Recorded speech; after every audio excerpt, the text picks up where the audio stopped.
where, you know, Pango's been kind of hot. We've seen some Weaver.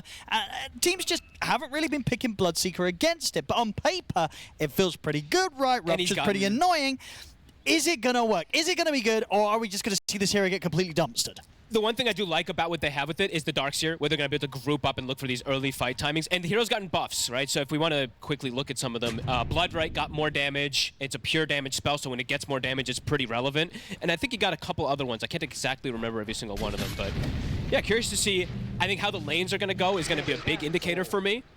And yeah, let's see how they do end up going, because that last game, it just accelerated so quickly. It Falcons really did. just kind of, sure, they avoided the mid lane, but the little, you know, I say little pivot, big pivot that they did with those support heroes, I feel like they could do something similar this game. Oh, look at this. Because Darkseer, you know, he's playing versus the Enchantress. Yeah. He's playing versus Weaver. These heroes are traditionally pretty good versus him. It's true. Not the easiest to catch, and heroes indeed that have answers to your own abilities. Catch could be something a little interesting in this game when we're looking at stuff, right? Yeah, there's a Rupture, there's a Roar, but there's a lot of elusive things that could potentially come into play here on both sides. You know, Tundra if they don't get the catch, but also on Falcons if they don't get the catch on a speedy Bloodseeker. So let's see what we get. This bouncy rune. They're going to be able to grab it. Skeeter gets it. So there's going to be 3 bouncies here to start things off for Falcons. Sneaky, sneaky. And Snag, he is just going to be in that lane versus 33. 33, of course, is going to queue up that Dominator, as we've seen popularized more, even for something like this. And are we going to see anything crazy in the lanes in terms of movements like we had in Game 1, or do you think it's going to be a bit more standard I think I would say more standard. I'm wondering how this top lane does. I'm wondering how Tiny Darkseer is going to be able to handle them just kind of hitting them, right? If they're going to take over the creep from time to time, get the dispels. So, yeah, let's see how it ends up going for Tundra on this lane. Skeeter, of course, ready and warmed up with those earlier games on the Weaver. We'll get caught in the avalanche, but out of the sentry vision, and now Falcons will know what's up in this lane. Yep. And Snay is just going to poke. This is his job here. He's going to hit them as much as possible to get them into an uncomfortable spot. And Saksa maybe will try to go for some type of creep pulling, but definitely could hurt 33 if he's left alone versus these two. Yeah, definitely on the early levels, has to be careful. Of course, in the other matchups, I mean, anybody under pressure on this bottom lane? You know, is Crystallis happy as the Bloodseeker to lane against this Doom, or is Amar going to have his number? It's a strong lane, a very strong lane for Tundra. Pugna tends to be very good to be able to protect most of these lanes, so I would say he should have a pretty good time. Mid is the one that I want to see how it goes down, because if Mallory's able to get these extra snipes on the boars, it really, really adds up. You get a ton of extra XP. And it looks like so far he has gotten a couple, at least 1 or 2, because of the XP that he's got right now. And his hero synergizes very well this game with the Weaver in particular, this Pango. And it also can draw, you know, they're mentioning when you see a lot of these, like this Pango and the Weaver, Roar is excellent, Rupture is excellent, but you got to pick and choose your targets. That's true, right? You can only Rupture one of them. You can only Roar one of them, you can only Rupture one of them. So if they do double down in a situation, that could be devastating, right? If they Roar and Rupture on a Rolling Thunder, that could be brutal, but we'll have to see how it goes down. And do you have any idea which sort of item route Crystallis is likely to go down on the Bloodseeker? Like, what have you seen any recently? Anything that has been working out? Maybe some pubs or other sort of play? Because we just don't see this hero. That's a good question. There was a time where I saw some of these like SNY Maelstroms, I believe, but I think I've seen more of the Radiances. I'm not sure. And Crystallis, it's his hero, it's his specialty, so we'll see what he thinks is the best build for this game in particular.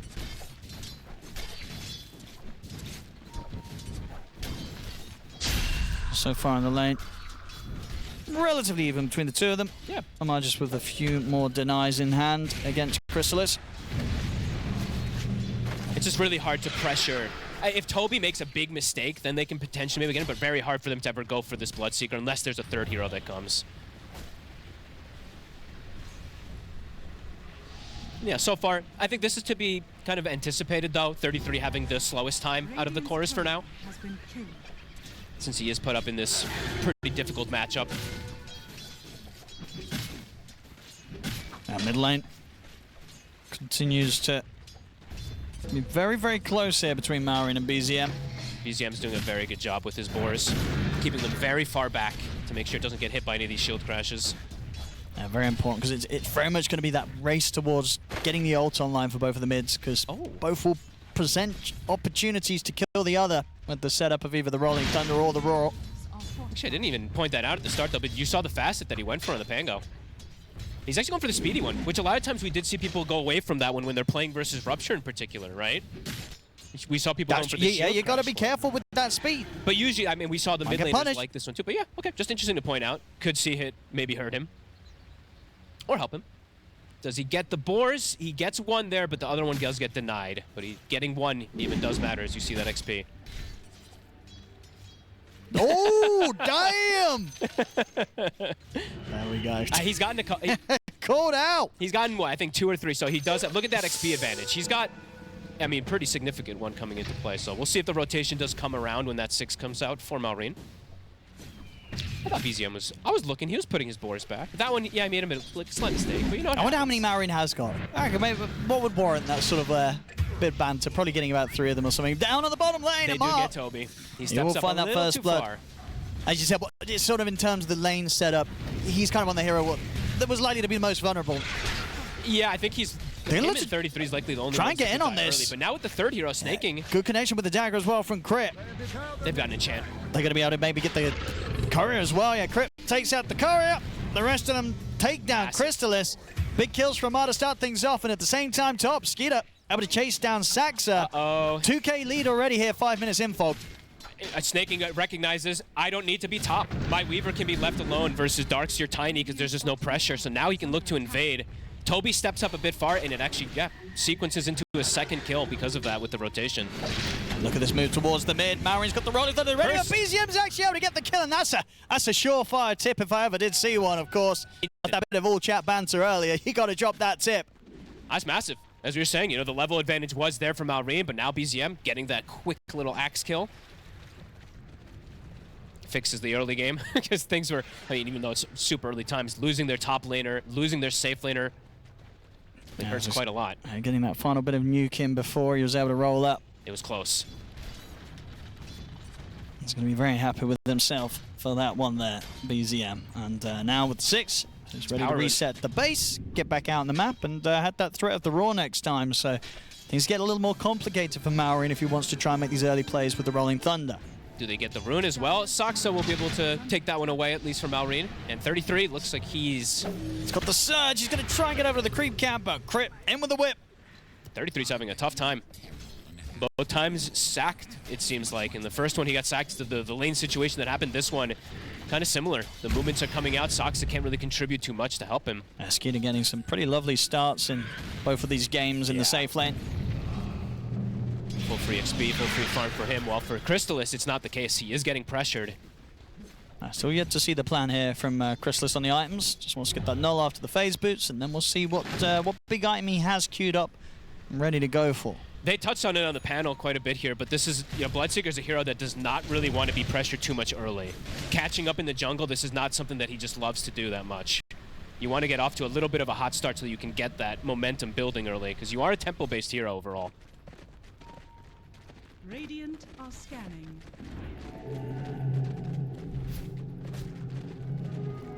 Amar also did want to point out these small things, but Amar, he's been holding on to the envenomed weapon in this lane, so see some of these Dooms kind of, I mean, abuse these powerful neutrals that you can get, and he's playing versus a hero that sustains, right? So every time he hits him, 75% heal reduction. They're going to try and make the goal onto him. He's going to go straight for the attempt to TP, but Crit's ready with a whip to put a stop to that escape. Rolling Thunder comes in. Crystalis going to get chased down by Amar. Dragged back here with a Wild Wing Ripper. They kill off the Bloodseeker, turn their attention over towards Toby. This bottom lane, not a place for Tundra to be. A couple of times now, Falcons bullying them out of it and ready to pressure this tower 7.5 minutes in. Now he queues up the item, by the way. I don't think you can go for something like Radiance. You've been killed twice. If you do that, you're never going to be able to join. He's queuing up the Mjolnir, but 2 deaths super early. He's bottom of the cores by a good margin here. And BZM didn't feel like he could join. He's gone for the Dominator build. He's looking to pressure around the mid lane. Got some decent damage done here to the mid tower.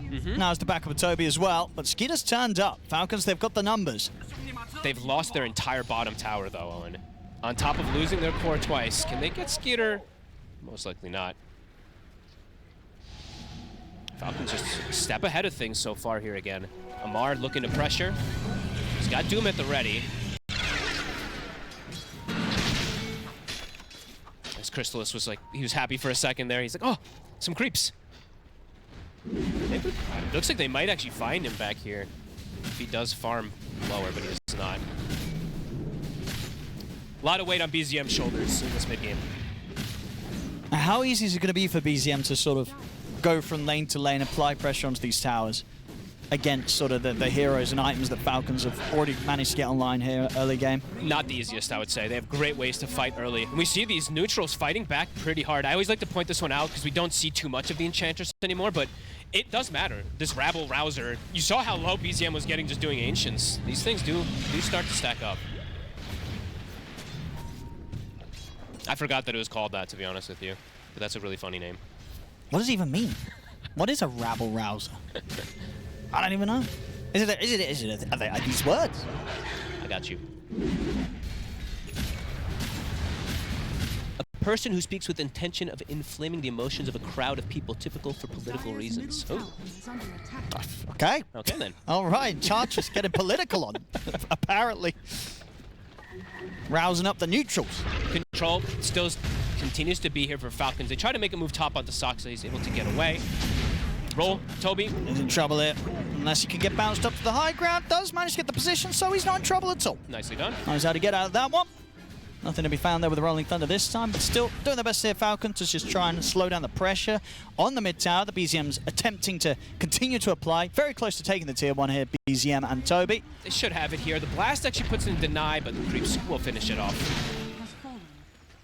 Putting emphasis on the mid lane. Playing around their strongest hero makes a lot of sense. It really is sort of all eyes on BZM. It really is right now. He's got to do a lot.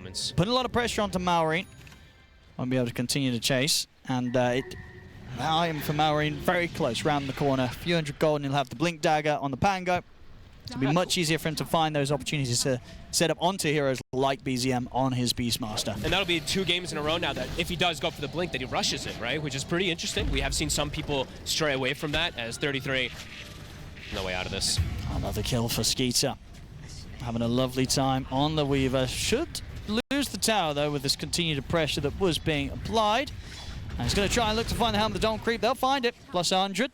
He's got, what, 2,000 gold ahead, 1,800 gold ahead of the Bloodseeker at the moment, so yeah, significant advantage coming out. And Crystal's, he kind of just has to jungle for the time being. It does. As we said, these creeps, they're not that weak. You know, they do hit back. Yeah, and they're only going to get harder and harder, right, of each level. Was it 4% each level? Yep, and snaking tends to be a pretty high level 5 position in most situations, too. Yep. So just things to point out when you are behind, when you're playing versus an Ench, it does hurt more.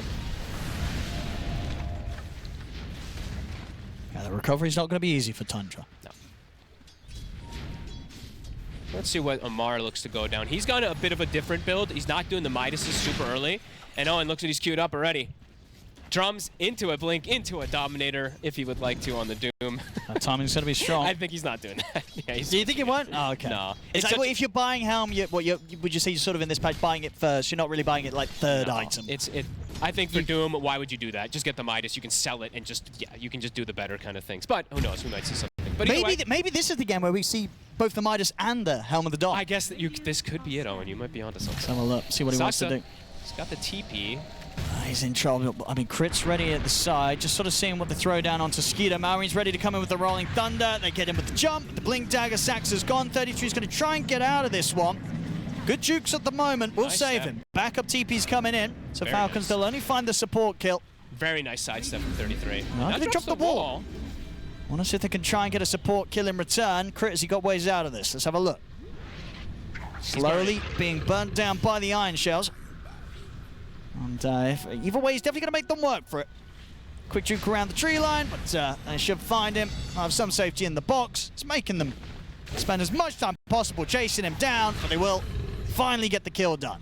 Took them some time, but either way, 33, a much needed kill. Amar, he's going to just run in and doom him. Chrysalis, he'll get the Rupture off. Amar, has he gone a bit too deep for this? The doom damage is going to be bringing Chrysalis down pretty low. As they'll get the kill, and he's actually going to be able to walk away. Saxa just didn't have enough damage at all to threaten Amar. So he gets away with that sort of crazy play 12 minutes in. Just walking around the back of the tier 2, coming in with a Doom. They couldn't do anything to punish it, Fog. That's not a great sign. And it's because of this item build that he's gone for too, right? He goes for phase double bracer drums rather than going for Midas cell kind of thing, and he can go for this type of super aggressive play. He has Crystal's number this series. You know, these two, they know each other very well, have played together a lot. So, taking advantage. Another setup for Skeeter to pick up another kill. Maybe even get the Helm creep as well. Should be able to. They will. More money for the Weaver. More money, more problems. All 3 cores of Falcons in the top 4 net worth right now. Again, it's yeah, BZM. Got to do something crazy here. Still making fantastic timing, of course, on towards that Aghanims after the Helm. We'll see how much you can get done once that's online. And so how much 1,300 gold off. How much they can help and enable him as well, too, because as we're saying, it's going to be a lot about him, and I'm starting to get more and more concerned because of how poor the other 2 cores are. Yes, Darkseer is going to be strong with the Beastmaster, but how much is the Bloodseeker going to do? And look at this here, this sort of invasion of Falcons coming over towards Tundra's side of the map, looking towards the Wisdom. They're going to be able to take it for themselves. Toby will live, and backup comes in. So Tundra, they've got to try and find someone. They've got the Rupture on a Skeeter. Crit will be caught in the trees. So Crit will fall, but this is sort of giving time for Skeeter to maneuver his way out of this one. He will survive. So Crit, he'll absolutely take that. May have died there, but forced a mass TPs coming in from Tundra, and he did manage to take away their Wisdom. Yeah, and they still have theirs available, so they're going to be able to go over and get that one. It looks like this tower should likely, or sorry, the pressure is going to still continue here from Tundra. They have Roar available, but do they want to pressure toward a tier 2? I don't think so. That could be risky. Maybe if they had sort of the Axe online for BZM, but yeah, they're still not quite there. Nope. And yeah, talking about Amar, since we did, meme a little bit about the build that he was going to go for. Now he's got the Midas, Lotus Orb. This is a really nice Lotus game. Playing versus both of those cores in particular we're mentioning, the Roar, the Rupture. Definitely can do some nice reflects. Yeah, he's ready to continue to be inside the head of Chrysalis, as you say. He likes to bully his old teammate. He's still and getting a Lotus on as quick as he is going to means that sort of opportunity that Bloodseeker might have usually to get in, poke in with a cheeky Rupture. He's got to be so careful when he's doing it. These are 2 of the spells that I would say are a lot easier to just Lotus reflect than some of the others because they have windups. The Roar has a windup, the Rupture has a windup. Oh, they know someone's down here. Him with the scan. Saksa does not have Blink. He's still quite poor. Can he still get a catch, though? I mean, Chrysalis. Whoa. Avalanche there for the setup. It's going to give them the chance to get the Rupture off. Saving the toss. Toss back as well. It's good damage. They'll get the kill, but can they get out? Because Marine, he's in with the Rolling Thunder. Good heals coming in from Toby over towards Chrysalis. Tundra looks like they may just get away with this. They find the opportunity to punish Amar and make sure that they lose no one themselves. They're even going to continue to try and chase on. See if Saxa can close it onto Maureen, but the Blink's there on the Pango. Maureen's away. This time they're ready. It's something here from Tundra. They'll absolutely take that one. They brought the numbers. They brought pretty much everybody down there, but they're also still gaining something. And look at this though, Skeeter. He's trying to see if they can clean up something in return. Falcons are off the back of that play from Tundra. 33 should be fine though. Again, Toby ready to provide the life drains. During all this too, 33 was farming top with his creep, so he's getting stuff out of this as well. While being in the fight, he's getting a good amount because of this Dominator up top as well. I think BZM maybe was also doing similar, but you see that gold exchange. They rotate, 4 or 5 heroes to kill this Doom. They chunk it down by a couple thousand. For the TP out through the gate. He's away. Level 11 now, so 33, yeah. Big improvement now for him. And he is the important one, I would say, to have this type of recovery to be able to play around BZM so they can get crystals back in the game. I mean, BZM was trying for a bit of a risky move here, seeing if he can go for the Roshan. Has been spotted out now, so Falcons, they know what's up. Unlikely that Tundra's going to be able to finish this, but Tundra can look for the team fight. They've got the Darkseer vacuum into this tiny combo. They have the setup. BZM back in, looking to finish off the Roche. Falcons, they're definitely going to want to give this a fight. They have the Rolling Thunder at the ready, and Maureen, he's straight in. Roche is low. The bug's flying across. A lot of damage here. It's been taken by Maureen because of this Rupture. Maureen, he's dead. The Rupture does it. They get the chance to finish the Roche and get the Aegis on BZM, and now they're ready to look for more. 33 moves in with the Centaur, gets the stun setup onto Crit, follow-up Avalanche. Tundra, they hold their own around the Roshan, and the power of the Rupture being shown. And the power of, BZM just call, right? I'm going for this rush. We have to commit for this rush, and it comes out beautifully. Malrine rolling in, and that speed, that Thunderbolt turning against him, he died super fast to the Rupture. Fully back in it here. Absolutely, yeah. Chrysalis is still struggling, but that's going to give him an opportunity at least. I think he does have the farming item finished up now at least. He's got his Maelstrom, so. Yeah, 1,300 damage coming in. Yeah, Tundra, with that, definitely ready to give us the game here in Game 2 after having a rough Game 1. It's best of 3. They're online and ready to play here, keeping the net worth even after that Roche secure. And now we're in for a very exciting mid-game, so we do have that evened up in BZM. haste in the bottle. He's going the bots. He can look to get a bit more active too, since he does have this Aegis to cover himself if he does want to go for more aggressive plays. How's Saksa doing too? He almost has the blink now too. Just after those two moves, he had, after that play bottom, when he initially started, he literally just had Boot Soul Ring. So after that sequence, he's gotten pretty much a full blink dagger, which will give them ways to start fights easier. I mean, that's just the thing, right? When it comes to team fight, just sort of the nature of having like this Darkseer set up for the Tiny, for the Bloodbright, the Bloodseeker, Pugna laying down. Well, the team fight is very strong from Tundra. Falcons, it's kind of the Pango roll, right? That is the team fight. If that doesn't go off, or as we saw in the last situation, if it does go off and he gets caught by the Rupture, the team fight can fall apart pretty quickly for Falcons in a 5v5. No, absolutely. I mean, Crit also still does have the potential, right? The box is really strong this game, and even a wheel, but it's just hard to land, realistically. In a big team fight scenario, you're not going to get a multi-hero one. He does have Yules now, though, so he's got his setup at least for his own, too, so let's see if they want to try to fight Tundra, but doesn't look like it with this Aegis right now. Yeah, BZM continuing to lead the way, as they need him to do so here on Tundra. Up to top, takes out the tier 2. Falcons looking to set up now. Do they catch on the side here, though? There's a ward, so Toby did scout them. They did see Amar. They're going to go for the jump on the BZM. But BZM's speedy. Marin will be able to chase him down. The BZM's got that Aegis as well. He's considering the Raw. The Xtreme pop. They're trying to get a vacuum wall here onto the three of them. Falcons, they've got to pull back a little bit. Yeah, this is awkward for Falcons. It's not an easy team fight to take. As I say, that 5v5, Tundra right now, they feel strong in it. And Falcons, they realize themselves not so much. Great ward from Toby, perfect positioning, and yeah, the haste rune coming into play. They've got Greaves now too, so the sustain is in there for the fight too. If Falcons doesn't catch the initial targets, will they have the damage? It might take them some time for these next fights, since the sustain is there from Tundra and they have this Aegis. And good calm reserve plays from BZM there. We saw absolutely no panic at all. Holds back on the Raw, knows that it's not necessary to survive. And Tundra, they don't have to take these team fights. They'd much rather sort of Falcons play into their hands, have to sort of play around Tundra's map presence. Because Tundra, they're starting to take over quite a bit. They get the Tormentor top. And the ward. And they're online now. 3K advantage here for Tundra after that turnaround. And now, Skitter. Zaxa, look at the opening. Toss back as well into the Raw. Is there any save for Skitter? The box comes into play, but it won't get him out. BZM getting the kill there off the back of Zaxa's setup. He's going to go for the TB out, but the vacuum is there onto the two of them. 33 in perfect position. The Bloodbright to follow up. Falcons, they're in big trouble now, folks. That was massive. A ward coming into play beautifully there both times. I guess it was Toby who placed those earlier. Sees Skater come in, they get the angle, they get the connection, up to a 5K lead just off of these moves. And a lot of it on BZM that he's taken over. 2-0-4, 13K lead here. Wow. Clear 2 and a bit 1,000 ahead of anyone else on the map right now. Very well done. And Christos now, he's back completely, right? He's been quiet, but he got the effective ruptures that he needed to. The bottom one and that Roche one, he's got Mjolnir done. So it is going to be Mjolnir, BKB route. And he's killing his Dagon. This is his build. He loves this build that he does, so. I mean, it's going to be so hard to play into. Once he has BKB Mjolnir online alone, like, how do you kill the Bloodseeker? It's not going to be easy, right? You have to find that initial Rolling Thunder connection or Doom onto him. Otherwise, he's just going to be able to go rampant across the team fight.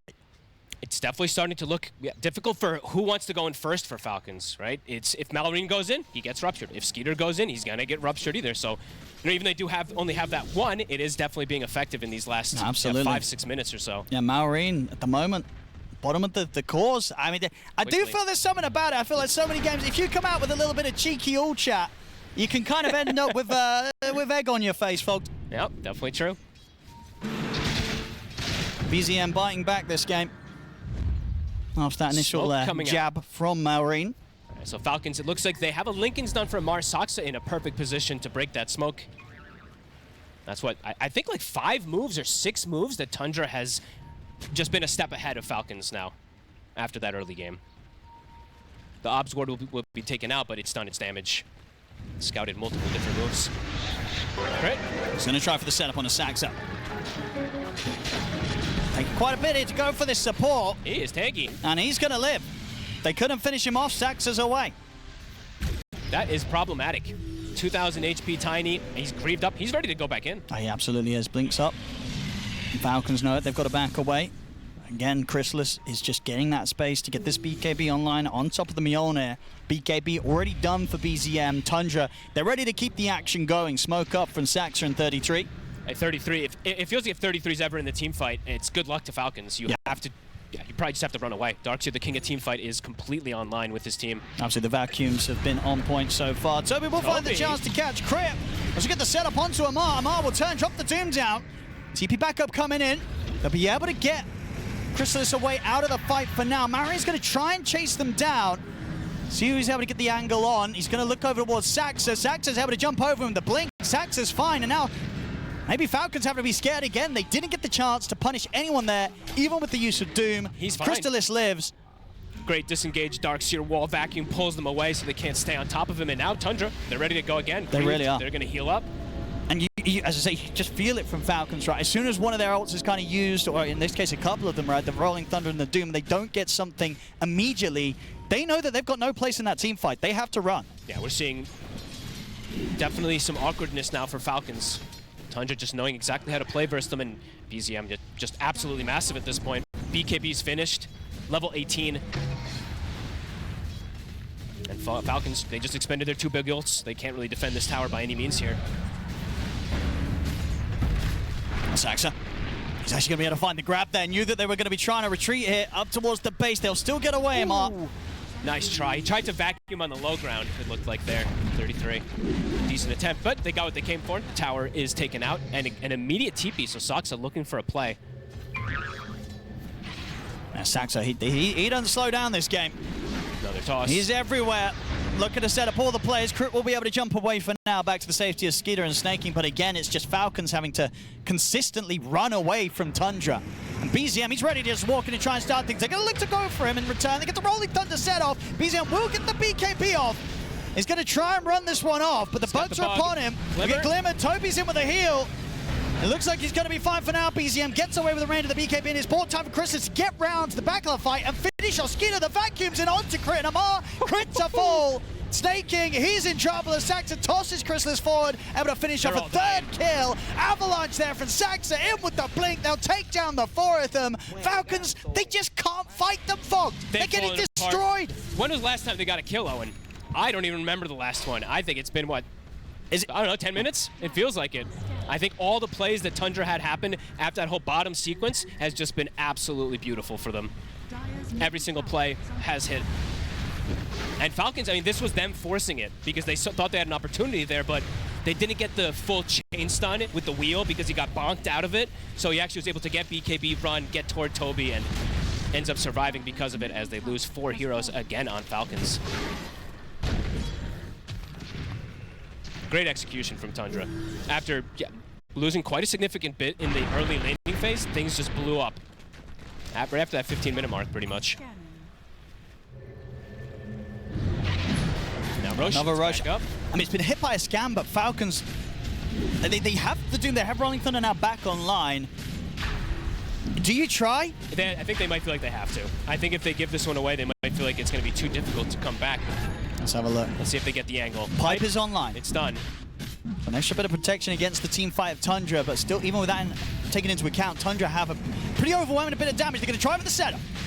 Rolling Thunder coming in from Maureen, but it's not in time. BZM's able to finish the Roche, get the Aegis. Falcons, they couldn't make their steal happen. The Roar's in onto Maureen. We'll continue with the remainder of the Rolling Thunder over towards Toby and Chrysalis, but the Avalanche from Saxon comes out, the heals as well onto Toby. Toby survives. Maureen now trying to back away the life drain, getting Toby finished back at a full HP. Amar's in with the Doom. It's onto Chrysalis, so they should be able to finish up the Bloodseeker, but can Falcons get anything else? Maureen jumps forward. Decrep fires to Toby. He's going to go for the Decrep TP. Anything to stop it? No. Toby gets out as well with the Glimmer play. He's gone pretty deep though, Maureen, over towards the tier 2 tower, and Saxa and BZM, they turn and punish him.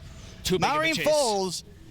They get Chrysalis. It's still not nearly as much as Falcons need to slow Tundra down though this game. The rest of Tundra getting out alive. They got the Roche. They've got the Aegis to play for the next 4 minutes here on BZM. Tundra, they don't mind losing the carry there. No, not by any means. Maureen tried to push forward. He actually got a 4-man shield crash, so you saw he was mitigating a decent amount of damage, but they just don't have enough to kill the rest of these heroes. The Doom can take out 1 target, but there's just too tanky on the rest. Sustained from the Pugna, the Darkseer. Falcons with this deficit can't go through it right now. And BZM ready to continue to capitalize on how fast as a team that they're playing. It's got the upgraded bots, cool. Which you can totally understand, right, when you see how much Saxa is sort of setting up, right. He wants to be there any time that Saxa gets an opening, because so far, Saxa's been finding a lot of them. This is really cool. He is so rich at this point in the game that I don't see why not. Like, he doesn't have the slots to be able to go for something else just yet. He wants to be able to join every single fight, so why not go for this? He's level 20 as well, too, so super strong when he shows up. Yeah, this is cool. Mar. And there it is. Saxa gets the setup, BZM in with the follow-up, thanks to the bots too. You never expect that either. That's something that just, it hits you and you're like, oh my goodness, he actually went for bots too. And now you have to watch out for that the entire game. You have to have someone sitting behind Skeeter, probably. Yeah, he's desperately trying to get the Lincolns online, but it's still quite a bit of gold away for Skeeter.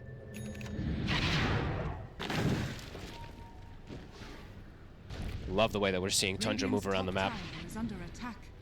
Just pretty relentless, too. Like, look at this. Immediately, they force a reaction top and looking for that next play. Saxa looking for an invasion. All 3 lanes being pushed in as well with that Dominator.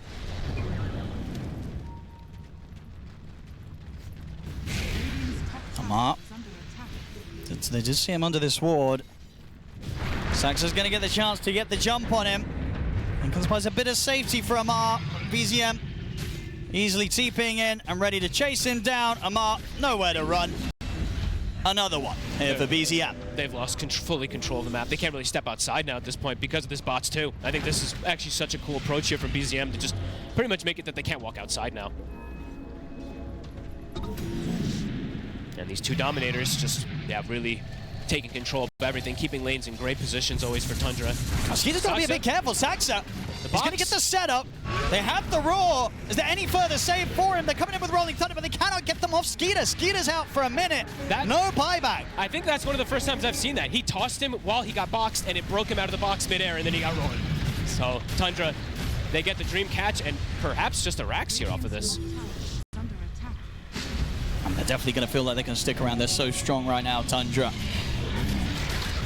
Especially with no Weaver alive on Falcons.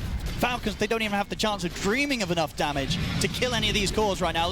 Maybe even the supports. We saw in that last fight, they couldn't even kill Toby on the Pugna. No. Oh, and in the last 16 minutes, they've gotten 1 kill. And it was just the Bloodseeker once in that fight. Everything else has just been Tundra. It's towers falling, Roshan falling, every single one of the fight wins. As a Rax falling this early on. Snaking also getting caught while doing that split push. And the big brain builds continuing from BZM. He's got a full Orchid online now after the bots too, so a way to deal, pop through that Lincolns and ensure that he can still find the Roar.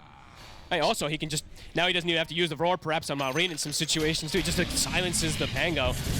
Yeah, this is really good game that we've seen here from Tundra. And very appropriate. We get to see this very likely game 3 now after the way that Tundra's been able to completely control things. After sort of what 2 teams have come in with pretty effective stomps. This one took a little bit more time to get going at the beginning, but once it started going for Tundra after that Roshan push and just overall game control, perfect from BZM.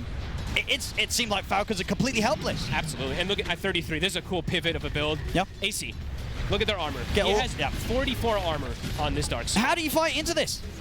They're very magic resistant because they've got this Pugna glimmering them and protecting them. They're tanky because of their high armor now too. Falcons, will they get another kill before this game ends? Now BZM will respect the respawns and the fact that his Aegis will now expire. Tundra, maybe looking for a bit of a fake back, sticking around with the smoke. Falcons has to, I mean, they have to blow up 1 target immediately with that Doom, and just also have to control the Pugna during it. Because you can stop a lot of things here. Sure, you can't heal, but you can prevent a lot of the damage. Poor old snaking. Oh, don't get the initial toss back, but it doesn't matter. Splat. They'll still get it, and even better after the rupture comes in, so. Didn't stand a chance there on the edge. It looked nice. Splattered. Amar. I mean, they're thinking about fighting this. They do have the buyback on Snaking. It comes in. They get it with the opening Rolling Thunder over towards Saxa, but the Decrepify's there from Toby. They've got the lockdown on towards 33. He'll get caught to the side. He'll get the vacuum wall off, but does still end up dying. Falcons, they get 1. They need more. Roar comes out from BZM over towards Crypt. That's going to be the Ringmaster down. Further buyback comes out from him, so Falcons using both support buybacks to try and turn this fight. Saxa will be able to toss back Maureen. That's a Falcons, they've got to keep chasing. Amar, and with the Infernal Blade onto Saxa. Glimmers out, another Decrepify from Toby, giving a chance here for Saxa to maybe play his way out of this one. Gets the Avalanche up, but the Yule setup will be there. Saxa gets left behind. Still going to take a bit of focus for them to finally finish him. They do get him.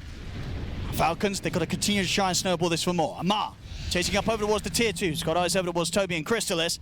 It's a very expensive one, and it's 2 buybacks for Falcons. Can they get anything else done with this? They've killed off 33 in Saxa.